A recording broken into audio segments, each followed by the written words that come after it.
మా ప్రభుత్వం మున్సిపాలిటీల పరిధిలో చెత్త సేకరణకు వేసిన చెత్త పన్నును రద్దు చేసింది.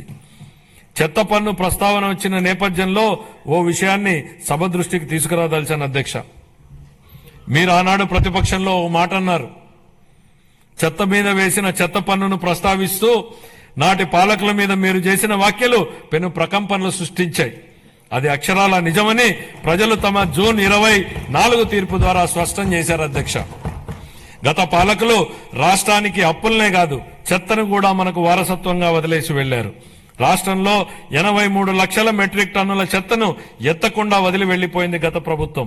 కూటమి ప్రభుత్వం చెత్త పన్నుని రద్దు చేయడమే కాకుండా మళ్లీ స్వచ్ఛాంధ్ర దిశగా పనిచేస్తోంది అధ్యక్ష. 25-26 ఆర్థిక సంవత్సరానికి పురపాలక మరియు పట్టణాభివృద్ధి శాఖకు 13,862 కోట్ల రూపాయలను కేటాయింపును ప్రతిపాదిస్తున్నాను అధ్యక్ష.